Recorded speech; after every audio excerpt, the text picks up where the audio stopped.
আজকে আমি যে ঘটনাটা শুরুতেই বলবো সেই ঘটনাটা আমার না।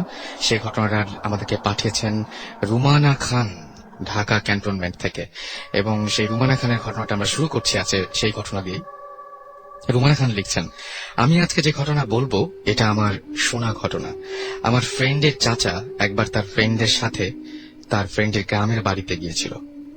তাদের বাড়িতে খুব সম্ভবত বিয়ে ছিল, বাট আনফর্চুনেটলি বিয়ে বাড়িতে একজন লোক মারা যায়। সো তাকে পোস্টমর্টমের জন্য ঢাকায় নিতে হবে। আমার ফ্রেন্ডের চাচার ফ্রেন্ড সার্কেল আর সবাই ঢাকায় ব্যাক করছিল, তাই তাদের গাড়িতে লাশটা তুলে দেওয়া হয়েছিল। সাথে তাদের একজন লোক ছিল গাড়িতে। টোটাল লোক ছিল 6 জন। গাড়ির একদম পেছনের সিটে ছিল লাশটা। এবং একটা জিনিস মেনশন করতেই হবে, সেটি হচ্ছে গাড়িটা একটা মাইক্রোবাস। কিছু দূর এগোনোর পর একটা মহিলা রাস্তায় দেখলো, মহিলাকে রাস্তায় দেখা গেল। গাড়ি থামানোর পর সেই মহিলা এসে বলল যে সে খুব বিপদে পড়েছে, তার ঢাকায় যাওয়া প্রয়োজন। এবং মহিলাটা খুব সুন্দর ছিল দেখতে। তারা মহিলাটাকে লিফট দিল, কিন্তু তার আগে তাকে বলল যে গাড়িতে সবাই পুরুষ, সামনে বসার কোনো জায়গা নেই, পিছনে জায়গা আছে, কিন্তু ওখানে একটা লাশ রাখা আছে। মহিলা লাশটার সাথে বসতে রাজি হয়ে গেল। মনে প্রশ্ন জাগলেও কেউ কিছু জিজ্ঞেস করল না। মহিলাটাকে নিয়ে এবার গাড়ি চলা শুরু করলো। কিছু দূর যাওয়ার পর গাড়ির পেছনে গাড়ির ড্রাইভার তাকালো মিররের মাধ্যমে, এবং মিররে সে দেখলো যে একজন কুৎসিত মহিলা, ঠিক যেখানে একটা সুন্দর মহিলা ছিল সেখানে কুৎসিত মহিলা লাশটার পাশে বসে বসে লাশটার গা থেকে মাংস নিয়ে খাচ্ছে। সে চোখের ভুল ভেবে তা ইগনোর করলো এবং কাউকে কোনো কিছু বলল না। এবং ঢাকায় আসার পর ঢাকায় আসার পর মহিলাটার কোনো চিহ্ন গাড়িতে খুঁজে পাওয়া গেল না। আর লাশটার বেশ কিছু জিনিস, মানে গায়ে থেকে বেশ কিছু জিনিস, যেমন হার্ট, কিডনি, এরকম অনেক কিছুই ছিল না। এবং মহিলাটাকে পরে পাওয়া যায়নি। যখন ঢাকায় এসে গাড়িটা থামলো তখন সেই মহিলার কোনো অস্তিত্ব সেই গাড়িতে ছিল না। এরকমই একটা ঘটনা শেয়ার করছেন আমাদেরকে রুমানা খান, ঢাকা ক্যান্টনমেন্ট থেকে। শুরুতেই পরিচিত হচ্ছি। আমি মানে পরিচিত হওয়ার কিছু নাই, চেহারা দেখা যাবে না, বাট আমি বলি যে পরিচিত হচ্ছি প্রথমে হায়দারের সাথে। হায়দার, আপনার পরিচয়টা একটু দেবেন প্লিজ। হ্যালো, আমি হায়দার। আমি একটা টেলকো ইন্ডাস্ট্রিতে জব করছি ফর 5 ইয়ার্স। তো আমি আমার আজকে অনেকগুলো ঘটনা থেকে একটা ঘটনা আশা করি আপনার সাথে শেয়ার করতে পারবো। হায়দার এসেছেন আজকে এখানে সপরিবারে। তো যারা কষ্ট করে স্টুডিওর বাইরে বসে আছেন, আশা করছি আমাদের শুনছেন, তাদেরকে অনেক অনেক ধন্যবাদ বাইরে কষ্ট করে বসে থাকার জন্য। আমরা মনে করছি যে আজকে হায়দার ঘটনাটা আপনাদের সবার ভালো লাগবে। আমরা সরাসরি গল্পে বা ঘটনায় চলে যাই। ওকে, আচ্ছা। সো ঘটনাটা আমি একটু পেছন থেকে বলি, তাহলে হয়তো আপনাদের অনেকের ব্যাপারটা বুঝতে সহজ হবে। সো আমার অফিসের একবার আমরা 3 কলিগ এবং আমি টোটাল 4 জন মিলে প্ল্যান করি যে আমরা সিলেটে বেড়াতে যাব। সো এরকম একটা প্ল্যানে করার পরে আমরা সবাই মিলে ছুটিটা একসাথে নিই। পরবর্তীতে আমাদেরই এক কলিগ, ওর ওয়াইফের মাধ্যমে, ওর নাম হচ্ছে মুস্তাফিজ, ওর ওয়াইফকে বলে আমরা একটা সিলেটে একটা বাংলোতে আমরা উঠি। আচ্ছা, আমি একটু হেল্প করি। জি জি প্লিজ। সেটা হচ্ছে যে আমি যেহেতু ঘটনাটা আগেও শুনেছি, সুতরাং আমি হেল্প করি যে কোনো একটা কারণে আমি একদম গল্পটা যেখান থেকে শুরু করবো আমরা সেটা একটু বলি। সেটা হচ্ছে কোনো একটা কারণে হায়দাররা সবাই মিলে যেভাবে বললো যে সেখানে সিলেটে গিয়েছিল, এবং সিলেটে যাওয়ার পরে হায়দাররা যেটা হয়েছিল যে কোনো একটা ফ্রেন্ড একটা পর্যায়ে মানে ফেরার পথে কেউ একজন একটা মাজারে যেতে চেয়েছিল, তাই না? সেটা হচ্ছে শাহপরানের মাজার। সেই মাজারে যেতে চেয়েছিল এবং সেই মাজারে যেতে নিয়ে মানে বাকি কেউ রাজি হয়েছিল, শুধু একজনই যেতে চেয়েছিল। এবং মাজারে না যাবার ফলে রাস্তায় ফেরার পথে একটা ঘটনা হয়েছিল, এবং ফেরার পথে কি হলো ওখান থেকে আমরা শুনি। ফাইন। ওকে। সো আমরা তখন ফিরছি, আমরা প্রায় ঢাকার কাছাকাছি। সো আমরা যেটা চেষ্টা করছিলাম, যেহেতু রাত অনেক বেশি হয়ে গেছে, তো আমরা চেষ্টা করছিলাম একটা শর্টকাট ধরতে। সো শর্টকাট ধরার জন্য আমরা 5 জন একটা জায়গা আছে, এটা ঘোড়াশাল হয়ে এটা টঙ্গী দিয়ে বের হয়। তো ওই রোডটা আমরা ঢুকি ওইখানে। তখন প্রায় 11:30 বা 11:15 এরকম বাজে। সো যেহেতু আমরা সবাই বেশ একটা ফুর্তিতে মুডে ছিলাম, সো আমরা বেশ গান শুনছি। তো আসার সময় আমরা ওই ওয়ে দিয়ে এসেছিলাম। সো খুব যাওয়ার জনপ্রিয় একটা গান, গানটা কোনটা যেন ছিল? এটা ওই সময় খুব ফেমাস একটা গান ছিল, Singh is king. Okay. So মুভিটা ওই দ্যাট টাইমে ওটা রিলিজ হয়। সো ওই গানটা ছিল আমাদের জন্য খুব হিট একটা গান। সো আমরা যাওয়ার সময় অনেক সময় ধরে এই গানটা শুনেছি এবং আসার সময়টা শুনছিলাম। সো এরকম গান শোনার এক পর্যায়ে আমরা 3 বা 4 জনে মিলে চিৎকার করে সাউন্ড সিস্টেমের সাথে গানটা গাচ্ছে। সো আসার পথে হঠাৎ করে দেখি যে রাস্তাটা বেশ ভাঙা। হ্যাঁ, সো রাস্তা যেহেতু ভাঙা, সেহেতু আমি গাড়িটা বেশ আস্তেই চালাচ্ছি, মাঝে মাঝে 40, মাঝে মাঝে 50। সো আমাদের এক কলিগ বললো যে মুস্তাফিজ, ও বললো যে আসার সময় তো রাস্তাটা তো ভাঙা ছিল না। আমি বলছি, দেখো আমরা তো দিনের বেলা আসছি, হয়তো এর জন্য আমরা ভাঙাটা ফিল করতে পারিনি, রাতের বেলা যাচ্ছি, আস্তে আস্তে সবাই বেশ টায়ার্ড, হয়তো এর জন্যই ভাঙা লাগছে। সো ব্যাপারটা ইগনোর করলো, বললো হ্যাঁ হতেও পারে। সো আমি যেহেতু আস্তে আস্তে যাচ্ছি, যেতে যেতে হঠাৎ করে আমি জাস্ট গাড়িটা ব্রেক করে ফেললাম। ব্রেক করে ফেললাম এই কারণেই যে আমার মনে হচ্ছে রাস্তাটা শেষ, মানে রাস্তাটা ওখানে ডেড এন্ড।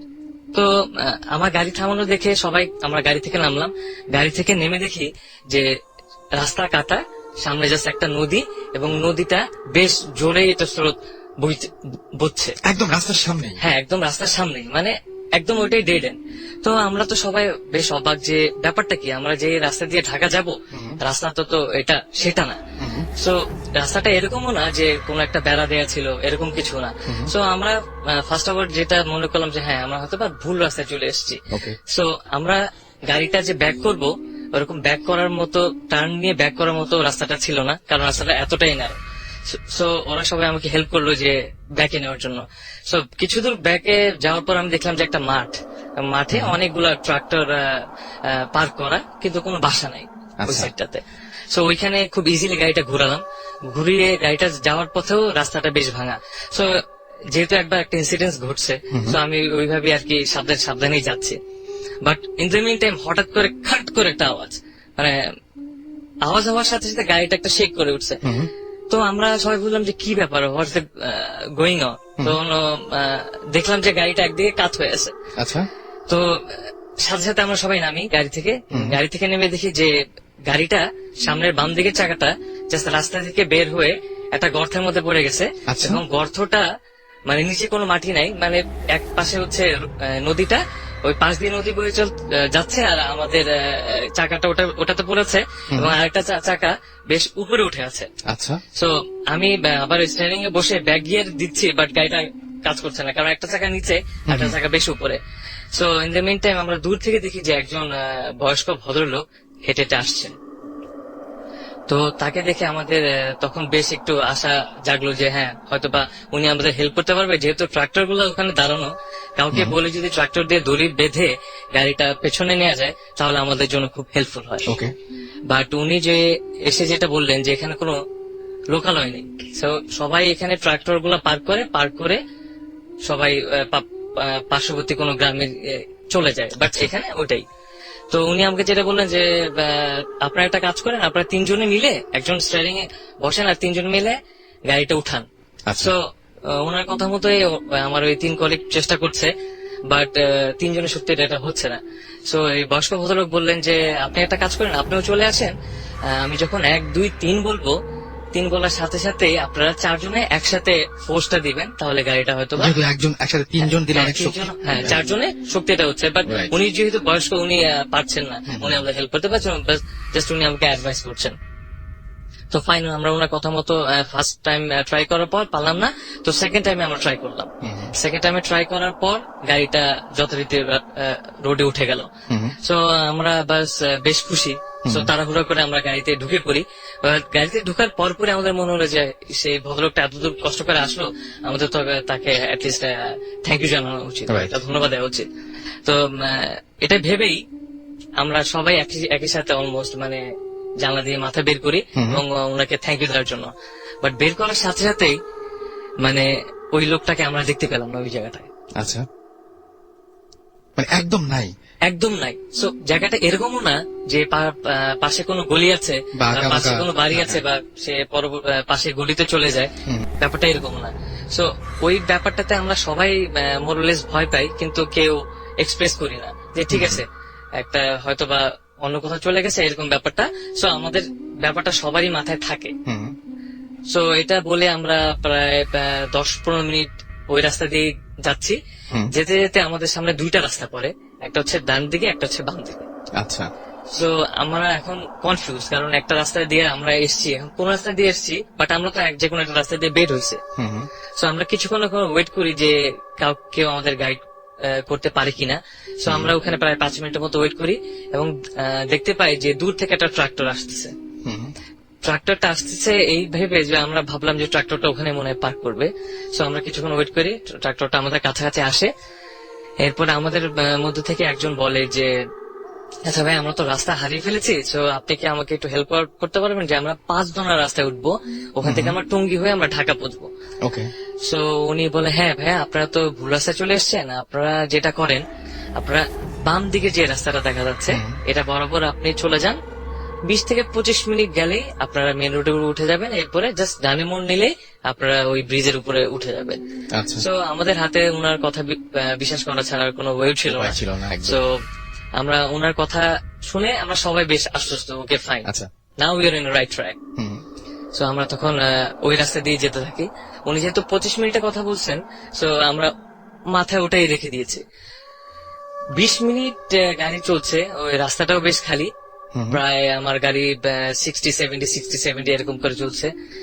যেতে যেতে এক সময় আমরা দূর থেকে দেখতে পাই একটা ঘোলা কিছু, যেহেতু রাত, ওইভাবে আমরা জিনিসটা বুঝতেও পারছিলাম না, বাট কাছাকাছি যাওয়ার পর আমরা দেখি যে রাস্তার উপরও একটা বাড়ি, একটা দোতলা টিনের বাড়ি, মানে এটা রাস্তার উপরে? একদম রাস্তার উপরে। এমন না যে রাস্তাটা ভাঙা বা রাস্তাটা ওই রাস্তাটা মাটির রাস্তা, এরকম না, পাকা রাস্তা, বুঝেই যাচ্ছে না যে ওখানে একটা বাড়ি থাকতে পারে।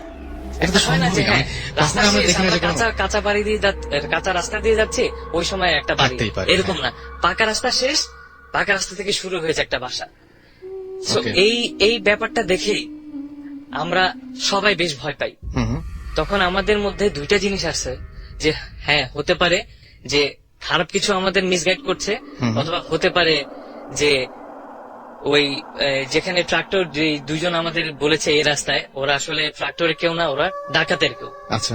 সো দ্রুত আমি গাড়িটা ওখানে ঘুরাই, বাট গাড়ি আমি চালাই না।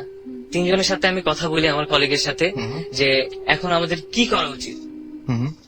তখন সবাই মিলে একটা প্ল্যান করি যে ঠিক আছে, এখন আমরা যেটা করব, এখন আমরা রাস্তাটা এই রাস্তা দিয়ে যাব এবং আমরা ওই 3 রাস্তার মোড়ে উঠবো, বাট একটা জিনিস করতে হবে, আমরা গ্লাস উঠায় রাখবো, যদি ওনারা ডাকাত হয় তাহলে অবশ্যই হয়তো আমাদের ঠেকানোর চেষ্টা করবে, অথবা আমাদের গাড়ি নিয়ে যাবে, অথবা আমাদের কাছ থেকে জিনিস নিয়ে যাবে। তখন আমি ওদেরকে বলি, তাহলে কি নিজে বাঁচবা নাকি ওদেরকে মারবা? তখন সবাই বলে যে ঠিক আছে বাবা, আগে নিজে বাঁচি, যদি ডাকাত হয় তাহলে আমরা ওদের উপর দিয়ে চলে যাব।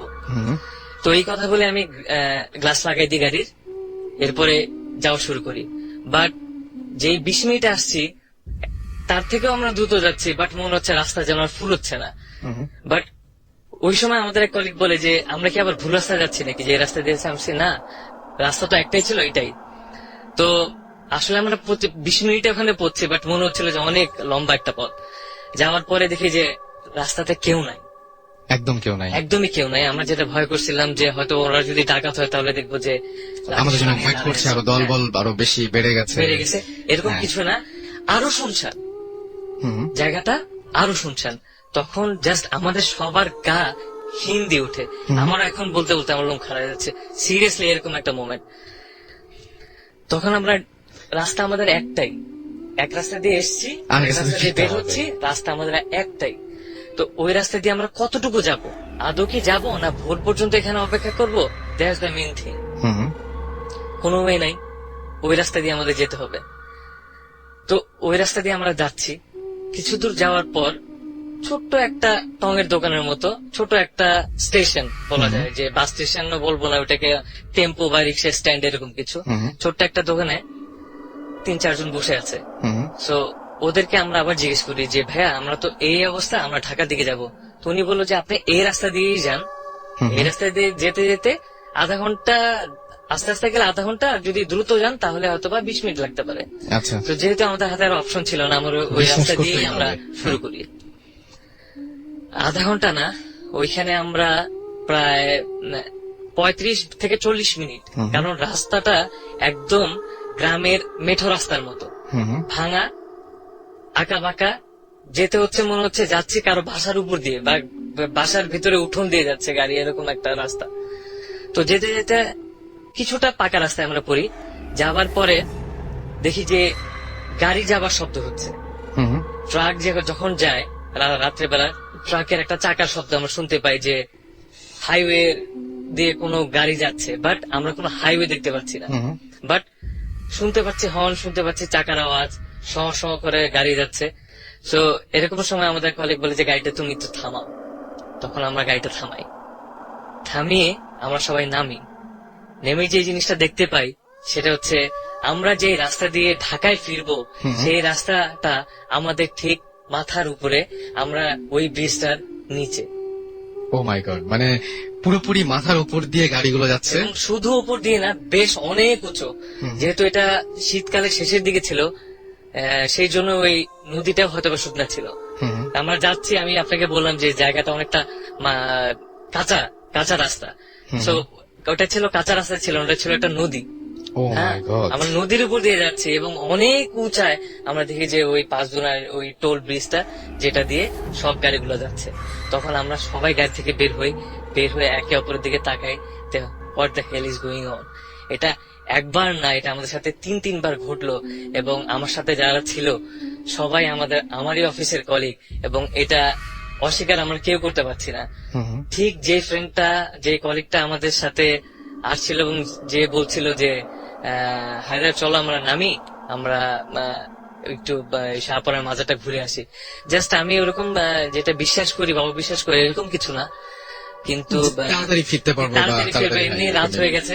সো এর জন্য আমরা চলে আসি। সো ও তখন আমাকে বললো যে ওইখানে না যাওয়ার কারণে হয়তোবা আজকে আমাদের এই অবস্থা। পথটা ভুল হলো। আচ্ছা হায়দার, একটা কথা আপনি বলছিলেন, সেটা হচ্ছে যে এই রাস্তাতে এরকম ঘটনা আগেও ঘটেছে। তো এরকম ঘটনা আপনি শুনেছেন যে মানে অনেকের কাছে যে এরকম ঘটনা মানে মানে রাস্তায় প্রবলেম হয়? ঘটনা অনেকে আমাকে বলেছে এরকম যে রাস্তাটা টঙ্গী হয়ে পাঁচদোনা, ঘোড়াশাল হয়ে পাঁচদোনা দিয়ে বের হয়, অনেকে আমাকে বলেছে এই জায়গায় নাকি অনেক বড় বড় আগে কবরস্থান ছিল। আচ্ছা, বাট মানে গভর্নমেন্টের রোডটা এরকম ভাবে ম্যাপ করা, সো ওই রোডটা ওই কবরস্থানের উপর দিয়ে এটা বানানো হয়েছে। আচ্ছা। দ্যাটস ওয়াই ওই রোডে নাকি অনেকে এরকম মিসগাইডেড হয়। হ্যাঁ, আচ্ছা, আমি এটাও শুনেছি যে অনেক ট্রাক ড্রাইভার যারা আছে বা যারা হচ্ছে মানে হাইওয়েতে সবসময় যাওয়া আসা করে বা যারা বাস চালায়, তারা মাঝে মাঝে এরকম হয় যে রাতের বেলা একদম পুরোপুরি সুস্থ অবস্থাতেও দেখতে পান যে দুটো রাস্তা, মানে মানে জাস্ট একটা রাস্তা হঠাৎ করে দুই দিকে চলে গেছে। হাইওয়ে এরকম হয় না সাধারণত। হাইওয়ে এরকম হয় না, এবং ওইখানে একটা বাড়ি আছে। হ্যাঁ। তো ওই বাড়িটা এরকম যে রাস্তাটা কার্ভ হয়েছে, আপনি যেটা বললেন ঠিক একই রকম আমি ঘটনা শুনেছি। বা যারা চালায় তখন দেখে ওই বাসার উপর দিয়ে রাস্তাটা। আচ্ছা, এরকম অনেক ঘটনা হয়েছে, অনেক ট্রাক ওই বাসায় হিট করেছে। ওকে ওকে, এবং বাসাটা তারপরে ওখানে আছে? বাসাটা আছে, এখন কেউ থাকে কিনা not that much of sure, but অনেকের কাছে শুনেছি এবং ওই বাসাটা আমি দেখেছি। ওকে, আমাদেরকে SMS করেছেন সবুজ। তিনি বলেছেন যে আমি থাকি বরিশালে এবং আমি ইন্টারমিডিয়েট সেকেন্ড ইয়ারে পড়ি। আমার গ্রামের বাড়ি পিরোজপুর জেলার মঠবাড়িয়া থানায়, এবং সেখানে আমার সাথে একটি ঘটনা ঘটে লাস্ট 25 মানে ফেব্রুয়ারি মাসের 25 এই বছরেই। এবং তিনি বলেন যে সো আর কথা না বাড়িয়ে ঘটনাটা শুরু করি। লাস্ট 20 তারিখ ফেব্রুয়ারি মাসের, এবং আমি আমার গ্রামের বাড়িতে যাই। সময় বেশ ভালো কাটছিল and everything was fine, okay. But যে ঘটনাটা হয়েছে সেটা হচ্ছে যে 25 তারিখে ছিল ফ্রাইডে। আমার স্পষ্ট মনে আছে যে ঘড়িতে তখন সময় রাত 10টা। ঘরে আমি ছাড়া আর কেউ ছিল না। টিভি দেখতে দেখতে হঠাৎ ইলেকট্রিসিটি চলে যায়। সো একটু বোরিং লাগছিল, তাই পকেট থেকে মোবাইলটা বের করে গেমস খেলতে লাগলাম। একটু পরে আমার বাথরুমে যাওয়ার প্রয়োজন হলো। আমি বাসের টেবিল থেকে চার্জারটা নিয়ে আসলাম এবং সেটা অন করে বাথরুমের দিকে গেলাম। যখন আমি বাথরুমে ঢুকলাম তখন দেখি সারা বাথরুমে রক্ত পড়ে আছে। আমি প্রচন্ড ভয় পাই এবং ঘরের দিকে দৌড়ে আসি। আমার হাতে চার্জার লাইটটা ছিল, তাতে আমি স্পষ্ট দেখতে পাই যে ঘরের যে জায়গায় বসে আমি মোবাইলে গেম খেলছিলাম সেই জায়গায় বসে আছে আমার চেহারার মতো আরেকটি ছেলে। অর্থাৎ আমি আমাকেই দেখতে পেলাম এবং সে আমার মোবাইলটা নিয়ে দিয়ে গেমস খেলছিল। আমি চিৎকার দিয়ে অজ্ঞান হয়ে যাই। যখন আমার জ্ঞান হলো তখন দেখি আমি বিছানায় শুয়ে আছি এবং আমার চারপাশে বসে আছে আমার মা বাবা সহ পরিবারের সবাই। সো এই ঘটনাটা আমাদেরকে পাঠিয়েছেন সবুজ। থ্যাংক ইউ সবুজ, এত সুন্দর একটা ঘটনা আমাদেরকে বলার জন্য। সরাসরি চলে যাই যে আমাদের সাথে গেস্ট রয়েছেন, তার সাথে একটু পরিচিত হয়ে যাই আমরা। কি নাম আপনার? জি, আমি নাফিদ। নাফিস, ওকে। আপনার যে ঘটনাটা আছে সেই ঘটনা কি ঢাকার নাকি অন্য কোথাও জি, ঘটেছিল? ঢাকা। ঢাকার। আচ্ছা, কি হয়েছিল বলেন। আমি তখন ক্লাস 6-এ পড়ি। হুম মানে তখন অত প্যারানর্মাল বিষয় নিয়ে অত ঘাটাঘাটি করতাম না বা ওগুলা নিয়ে এত চিন্তা ভাবনা করতাম না। হুম তো মাঝখানে আমি হঠাৎ খুব অসুস্থ হয়ে যাই। হুম তো অসুস্থ যখন হই, তো যতবারই অসুস্থ হই স্পেসিফিক একটা রুমেই হতাম। আচ্ছা। একটা রুমে অসুস্থ হতাম এবং রুমের উপরে কেবিনেট থাকে, ওই জায়গাতে একটা ফ্রিজ দেখতাম। ফ্রিজটা সে ঠিক বুঝাতে পারবো না কিরকম, ওকে। ডিবি ওয়ার্কশপের মতো একটা শিং আছে এমন। তো যাই হোক, 3বার অসুস্থ হওয়ার পরে যখন 4র্থবার অসুস্থ হলাম তখন সিরিয়াস খুব অবস্থা। আমার পাশের বাসায় বা যত আশেপাশে আঙ্কেল আছে সবাই আসলো এবং সবাই মানে হাল ছেড়ে দিয়েছিল যে আমি হয়তো আর বাঁচবো না, এখানেই শেষ। তো ওখান থেকে আমাকে একটা প্রাইভেট ক্লিনিকে অ্যাডমিট করা হয়। হুম ওখানে আমাকে অনেক ট্রিটমেন্ট দেওয়া হয় কিন্তু তারা কিছু করতে পারছিল না। এমনকি আমাকে একটা ইনজেকশন দিয়েছিল, ইনজেকশনটা খুব রিয়েকশন করেছে, দাগটা এখন আছে, এখন 3 বছর বা 4 বছর এরকম চলছে, এখনো দাগটা আছে।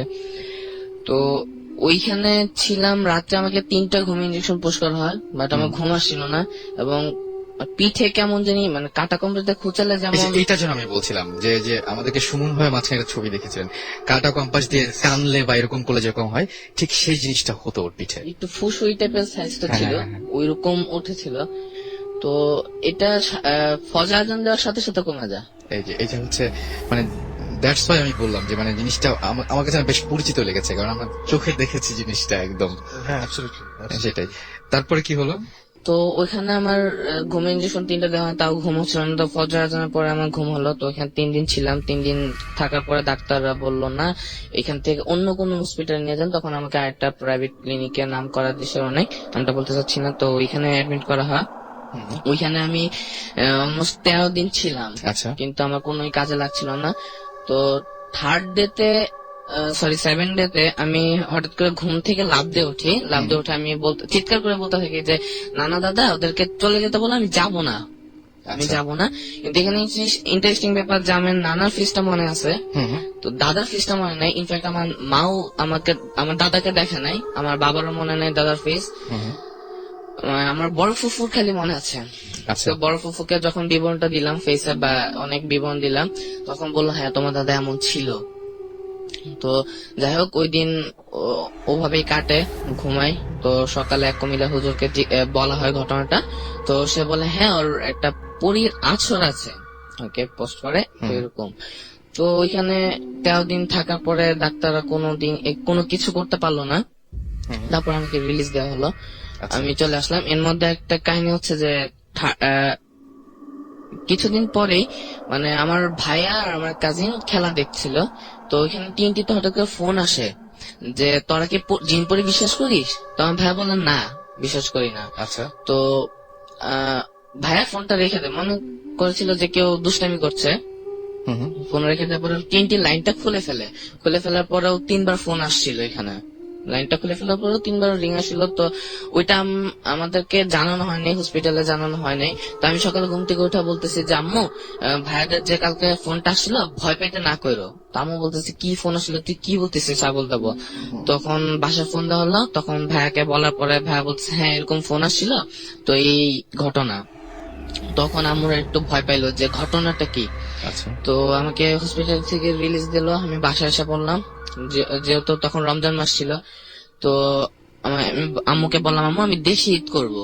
তো ওই হিসেবে মাইক্রো একটা ভাড়া করা হলো, আমি যাবো যেদিন। ওই দিন সকালে ঘুম থেকে উঠে বলতেছে আম্মু আজকে তো আমাদের যাওয়া হবে না, একটা দূষণ আসবে, যাওয়া হবে না। তো আম্মু বলতেছে তুই কি বলতেছিস আবল তাবল, মানে যাওয়া হবে না কেন, যাওয়া হবে না কি হয়েছে? আমি বলছি আমি যাই না, যাওয়া হবে না। তো যখন যাব তার আধা ঘন্টা আগে আমার বাবা আম্মুকে ফোন দিয়ে বলতেছে যে আজকে যেতে পারবে না, আমার খুব ক্লোজ রিলেটিভ কে পুলিশ অ্যারেস্ট করছে, তো তোমরা যেতে পারবে না। তো আম্মু তখন খুব ঘাবড়ায় যায় ঘটনাটা কি হচ্ছে এখানে। তো এভাবে চলতেছে চলতেছে, তো ওই দিন আর যেতে পারলাম না। তারপরের দিন আমরা গ্রামে গেলাম, বাবা একা বাসা ছিল, আমরা আর সবাই গেলাম, 3 ভাই মা। তো গেলাম ওইখানে। তো এখন আম্মু বলতেছে ডাক্তাররা যেহেতু কিছু করতে পারলো না, তো হুজুর টুজুরকে ইনফর্ম করা দরকার বিষয়টা, তো তাদেরকে জানানো হলো। আমি নানুর বাড়ি গেলাম ঈদের পর দিন। তো এখন ওইখানে মামার শ্বশুর বাড়ি থেকে এক হুজুরকে মানে আনা হয়েছিল, সে জিন পরি পালে, সে হাজির করবে। তো লোকটাকে কেন জানি দেখে আমার মনে হচ্ছে যে লোকটা ভণ্ড। তো আমি একটু প্রমাণ করার চেষ্টা করলাম। লোকটা আসলো, লাইট টাইট অফ করলো, অন্ধকার করলো, সে একটা মানে খাঁচা নিয়ে বসলো, এখানে তসবি মানে ঘোরাচ্ছিল এবং নয়েজ করতেছিল। তো আমি বলতেছি আমি তো সব দেখতে পারতেছি, এরকম কেন হচ্ছে? তখন সে টর্চ লাইটটা জ্বালায় মুখটা কালো করে দেয়। তখন আমার একটু সন্দেহ হয়েছে আরো বেশি। তখন মানে সে আমার মুখের দিকে 2 মিনিট তাকানোর পরে করলো কি, টর্চ লাইটটা অফ করে দিল। করার পরে আবার সে ওই সেম কাজটাই করতেছে, তসবি ঘুরাচ্ছে। তো আমার উপরে একটা ব্যাগ রাখছিল, আমি জানতাম না কি ছিল, খালি বুঝতেছিলাম আমার উপরে কিছু একটা রাখা হয়েছে। তো আমি বলতেছি আমার উপরে কি জানি রাখছে, এই যে বললাম যে কি জানি রাখছে, সে বুঝছে না, আমি দেখতেছি না, আমি এমনি বলছি কথাটা। তো সে ওইখানে হাজির করাইলো জিন পরি, মানে বললো মানে পরি হাজির করলো, খুব নেকো নেকো একটা কণ্ঠ ছিল।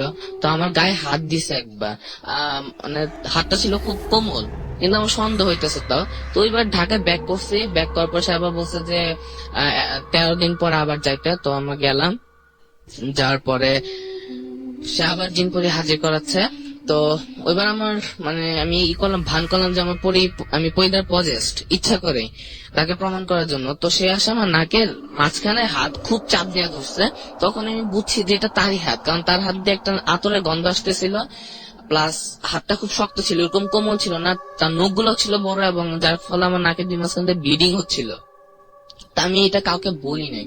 তো বাসা আসলো, কিন্তু সমস্যা হচ্ছে খুব খিচুনি, কেউ ধরে রাখতে পারতেছে না। অনেকজন, আমার 3 ভাই, কাজিন 2টা, মা বাবা, কেউ ধরে রাখতে পারতেছে না। এরকম শরীরে অনেক শক্তি বেড়ে যাচ্ছে। তো তখন কুমিল্লার এক হুজুরের কাছে কন্ট্যাক্ট করা হলো। সে বললো যে তা আমরা গেলাম, মানে সে আমি জানি না আসলে এই সত্য কিনা, সে যা করতো সবসময় চোখের সামনে করতো আলোতেই। তো আমাকে সে ফার্স্ট বার যাওয়ার পরে সে বলতেছে তুমি গ্লাসটা নিয়ে রুমটাতে যাও, একটা সূরা বললো, সূরাটা বইলা তুমি ওয়ালে পানি ছিটা দাও। তো আমি গেট আমার ভিতর দিয়ে লাগানো, তো আমি ভুল প্রমাণ করার জন্য গ্লাসটা সূরা না পেরে লাগাইতেছি, যেহেতু পানিটা সে দিছে, কোনো কেমিক্যাল রাখলে কিছু একটা হবে, কিছুই হচ্ছে না। 5 মিনিট পরে সে আমাকে ধমক দিল গেটের বাইরে থেকে, এই ছেলে কি এত প্রমাণ করতে চাচ্ছ, তুমি যেটা করতে বলছো ওইটাই করো। তাই আমি পরে সে যে সুরটা বললো ওটা পরে ওয়ালে পানি ছিটা দিচ্ছিলাম। তো দেখি ওইখানে গ্লাস অনেক ময়লা ময়লা হচ্ছে আস্তে আস্তে, এবং গাছের গুড়ির মতো ছোট ছোট ডালা আসতেছে পানির মধ্যে। তো আমি ওইটা নিয়ে তাকে দিলাম, সে আর কিছুই বললো না। তারপরে সে আমার সাথে বসেছিল একা, মেয়ে আসে। তো আমি হঠাৎ করে প্রশ্ন করলাম যে আমি আপনাকে কেন বিশ্বাস করব। তখন সে অনেক কথা বললো যেগুলো আমি বলতে চাচ্ছি না, মানে সেগুলো আসলে বিশ্বাস করার মতো।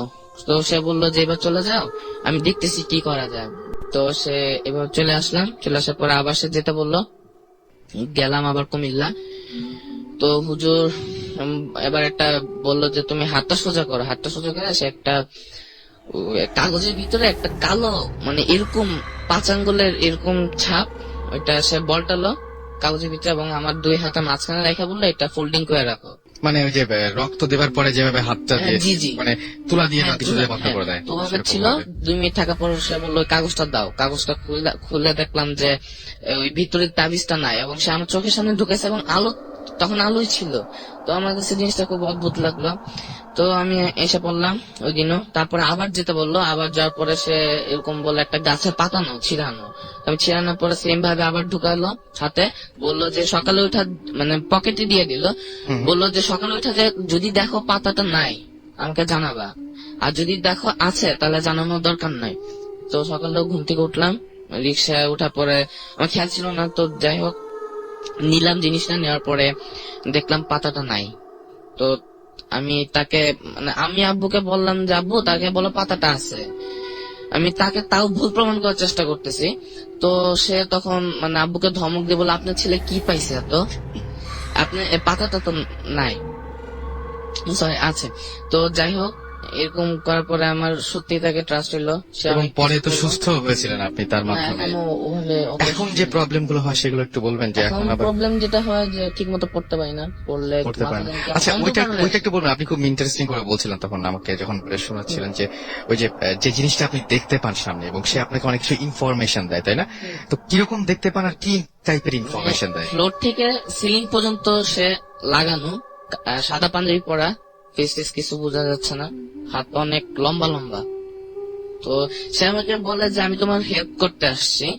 তা আমি এটা কুমিল্লা হুজুরকে বলি, সে বলে যে তোমার রাশি এমন একটা রাশি, এটা সবার হয় না, এটা ব্যতিক্রম একটা রাশি, এই জন্যই তোমাকে হেল্প করতে আসে।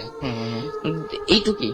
এইটুকুই। কিন্তু মানে যে কুমিল্লার হুজুর যে দেখলেন যে আসলেই তিনি পারেন অনেক কিছু, তার সাথে দেখা করার পরে বা তার কথা শোনার পরে তারপর ঠিক হয়ে গেছে তো? না, এখনো মানে আগের থেকে অনেক ভালো, বাট পুরাপুরি এখনো অসুস্থ না, এখনো প্রবলেম কিছু হয়। এখনো প্রবলেম কিছু হয়? ওকে। ইনফরমেশন ব্যাপারটা বুঝিনি। মানে ওই যে আমাকে যে বাসায় যে ফোন আসে, সে বলছিল তোমাদের বাসায় এমন একটা ফোন আসছে, এটা ভয় পাইতে না করে, এটা খুবই আমি অদ্ভুত দেখবো। লেগেছে। ও আচ্ছা, ওগুলো ওখান থেকে শোনা যায়। তারপরে আবার ও যেটা শোনে সেটা যখন পরে বাসার মানুষকে বলে, বাসার মানুষ প্রথমে বিশ্বাস করে না, পরে দেখে যে না ওটাই ঘটছে, মানে যেটা ও বলে কিন্তু পরে তাহলে ও যদি তোমাকে হেল্পই করতে আসে তাহলে তোমার শরীর খারাপ হয় কেন? সেটাই। সেটা আমি বলছি, সে আমাকে অনেক আমল দেয়, আমি ওগুলা ঠিক মতো আসলে করতাম না, সত্যি যেটা কি বলতো আয়াতুল কুরসি পড়তে 4 বার, আরে আর হুজুর চাকুলো। না ওই না, ওই যে মানুষটা আমার কাছে আসতো, ওই আচ্ছা। অদৃশ্য একটা, তো উনি বলতো। আমি তো অনেকেই প্রশ্ন করছে, আমার বাবা মা বলছে যে এত হেল্প করতে আসে তাহলে তোমাকে সুস্থ করতে পারে না কেন, এই প্রশ্নটা আমার বাবা মা করে। তো তখন আমি তাকে বলি কথাটা, বলার পরে সে বলে তুমি তো ঠিক মতো আমল করো না, আমি তোমাকে কিভাবে সুস্থ করবো, বলে আরো অনেক প্রবলেম আছে এখানে, এই আচ্ছা প্রবলেম। ফাইন। আমাদের সাথে আরো একজন আছে, ওরও একটা ঘটনা আছে, সেটা আমরা শুনবো। এটা তো ডেঞ্জারাস ঘটনা। হ্যাঁ, এটা মানে এখনো তোমার সাথে আসছে সে? জি, মানে এভরি নাইট? মানে আমি যখন ওকে দেখছিলাম আমি তাকিয়ে আছি যে কি বলে। ঘুমের মধ্যেই থাকে নাকি সব মানে? না ঘুমের মধ্যে না, আমি চোখ খোলা অবস্থায় তাকে মানে দেখতে তাকে পাই। তুমি কোথায় দেখো? রুমের মধ্যে দেখো না জি। সব জায়গায় দেখো? এবং মানে রুমেই দেখি, ওই স্পেসিফিক রুমটাতেই দেখি, এবং আমার ডান পাশে দাঁড়ায় থাকে। আচ্ছা, ওটা কি সারাদিনে যে কোনো সময় না একটু পার্টিকুলার টাইম? না না না, ওইটা 3টা থেকে 3:30টার মধ্যে আসে। রাত? হ্যাঁ, জি। এবং তখন মানে আসলে আমার কি জন্য জানি ঘুম ভাঙে, আমি জানি না কি জন্য ঘুম ভাঙে। তো এটা তুমি জিজ্ঞেস করছো যে এই সময় ছাড়া কেন আপনাকে দেখি? না, ওটা জিনিস হয় না। আচ্ছা, এরপরে কিছু জিজ্ঞেস করা যায় এরকম যদি কিছু হয় যে মানে জি? হসপিটালে হ্যাঁ দেখেছিলে? হ্যাঁ, ওই আমি যখন বলছিলাম নানা দাদা আমি যাব না, তখনও সে ছিল, সে বাধা দিতে চেষ্টা করতেছিল। এটার মানে কি? মানে তোমাকে নিয়ে যাওয়ার চেষ্টা করতেছিল? জি, আমি বলছিলাম যে আমি যাব না। মানে ওই ওই জিনটা নিয়ে যাওয়ার চেষ্টা করতেছিল জি নাকি তোমার নানা দাদা নিয়ে যাওয়ার চেষ্টা করতেছিল? না, আমাকে কিছু দিন পরে আসে, তারা নিয়ে যাওয়ার চেষ্টা করতেছিল, বাট আমি নানা দাদা আসছিলাম মানে সেই রূপ নিয়ে, আমি তাদেরকে বলতেছিলাম নানা দাদা আমি যাব না। এবং সে বাধা দিচ্ছিল, জি। তোমায় বাঁচানোর চেষ্টা জি। করতেছিল। আচ্ছা আচ্ছা আচ্ছা। ওকে, তার মানে তো Very ভালো, interesting, তার মানে তো very হ্যাঁ interesting. খুবই ইন্টারেস্টিং জিনিসটা এবং অদ্ভুত ব্যাপার। আচ্ছা আপনারটা একটু শুনে ফেলি, খুব ছোট্ট একটা ঘটনা আছে ওনার, বাট ইন্টারেস্টিং, খুব বড় ইন্টারেস্টিং। হইলেই ভালো, আমার তো কোনো গোপনে আছে। না আরো অনেকে আছে কিন্তু, সমস্যা নাই। হ্যাঁ আচ্ছা শুনি আমি আমরা। মোহাম্মদপুর থেকে, হুম, আমার গ্রামে টঙ্গিতেই। মাইকের কাছে মুখটা আর আমি খ্রিস্টিয়ান, তো প্রত্যেক ইয়ারে টঙ্গিতে যাইতে হয়, ক্রিসমাসের জন্য ওইদিকে যাই। লাস্ট ইয়ার ক্রিসমাস তো শেষ 25th-এ, 26th-এ একটু প্রোগ্রাম করি, তারপর 27, 28 এরকম রিটার্ন আসি। ওই টাইমটা আসি না, কোনো একটা প্রোগ্রাম ছিল 29 এরকম। তাই 28 রাত্রে ঘুম আসতেছিল না এরকম টাইমেই। তারপর হঠাৎ কি মনে করে আমাদের গ্রামের লাস্টেই মানে অনেক সময় স্মোক করি যখন, তখন ফ্যামিলির তো কেউ জানে না, এর জন্য বাইরে আসি। এখন জানে? না, ইয়ারফোন নাই বাসায়। আচ্ছা তারপরে তারপর এইভাবেই মানে আমি যাইতেছি, যাওয়ার সময় যেমন আমার নিজের চিন্তা আছে যে আমার 2টা ভাই আছে, রিচার্ড আর একটা রিকি, মানে 2জনকে আমি ডাক দিছি এবং সাথে নিয়ে গেছি আমি আমাদের বাড়ির লাস্টেই ওই জায়গায় গেলাম। তারপর আমি সিগারেট ধরালাম ওখানে, তোমার কি মনে হলো যে 2জন যেমন একটু দূরে যেতেছে এরকম লাগলো আমার।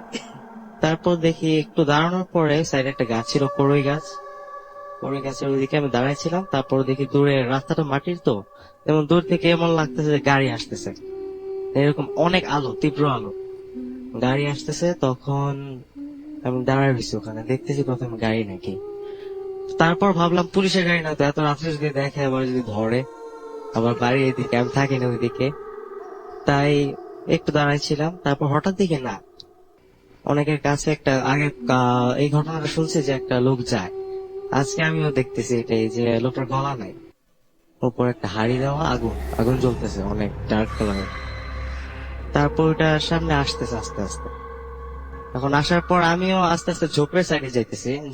ঝোপে যখন ঝোপের কাছে গেলাম, তখন যেমন ওইটা আস্তে আস্তে সামনে এসে আমার সামনে এসে থামলো। তারপর আমাকে বললো যেমন, তুই কি চাস? আমি তখন কি বলবো তাকে, তাই কিছুই আনসার নাই। আমি কতক্ষণ দাঁড়াইলাম, তারপর আবারও জিজ্ঞেস করলো, তুই কি চাস? এখন আমি ওইটার সামনে দিয়ে দৌড় দিছি, এবং যাওয়ার সময় খেয়াল করলাম যাওয়ার পাও নাই মনে হয়, বা একটু উপরে উঁচুতে পাটা এরকম লাগতেছিল। দৌড় দিয়ে আমি জঙ্গলে গেলাম, ওখানে গিয়ে কোনো সমস্যা নাই এরকম ভাবতেছিলাম। তখন কিছুক্ষণ বসার পরে ওই অবস্থায়, তখন কিভাবে দৌড় দিছি, মানে হাত পা কেটে এখনো কাটাকাটি আছে এদিকে, জঙ্গল তো। তারপর বসে থাকার পর কিছুক্ষণ পরে যখন চিন্তা হলো যে না এখন চলে যাই, তখন উঠে আমি ওখানে দাঁড়ালাম। দাঁড়ানোর পর আরেকটা সিগারেট ধরাইছি। তারপর পিছনে হঠাৎ একটা মেয়ে যেমন বলতেছে আমাকে এটা ফালাই দাও। আমি আবার মানে পিছনে তাকালাম, দেখলাম মেয়েটার চোখ জ্বলতেছে। আবারও বললো এটা ফালাই দাও। আমি তখনও ফালাইনি এটা। তারপর সেম টাইমে দেখলাম যে আমার ওই দুই ভাই আমার সামনে আসতেছে। ওই জঙ্গলের ভিতরে তারা কিভাবে তখন জানেও না। তারপর আমার সামনে আসার পর আমাকে তারাও বলতেছে অভি এটা ফালাই দাও। আমি তাও ফালাইনি।